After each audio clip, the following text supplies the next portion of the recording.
আমি টি-20 সিরিজ খেলবো না, আমি কালকেই দেশে চলে আসব। ওয়েস্ট ইন্ডিজের বিপক্ষে টি-20 সিরিজে লিটনকে অধিনায়ক করায় টি-20 সিরিজ না খেলে দেশে চলে আসবেন মিরাজ।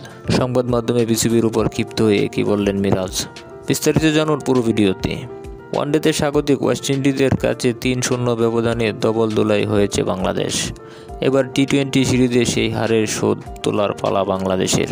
সিরিজের আগের 2 ম্যাচে লিটনের ব্যাট থেকে এসেছিল মাত্র 2 ও 4 রান। 2024 সালে এর বাইরে যে 2টি ওয়ানডেতে খেলেছে লিটন, গত মার্চে চট্টগ্রামে শ্রীলঙ্কার বিপক্ষে সেই 2 ম্যাচেও 2টি ডাক মেরেছিলেন।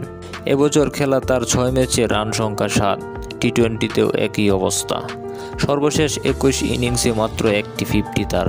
ওয়েস্ট ইন্ডিজের বিপক্ষে টি-20 সিরিজের জন্য ফের অধিনায়ক করা হয়েছে উইকেটকিপার ব্যাটসম্যান লিটন দাসকে, যার ফলে সংবাদ মাধ্যমে লিটনের অধিনায়কত্ব নিয়ে কথা উঠলে সাংবাদিকদের প্রশ্নের জবাবে একটু ক্ষিপ্ত হয়ে মিরাজ বলেন, এটা বিসিবির সিদ্ধান্ত, এখানে আমি কি বলবো।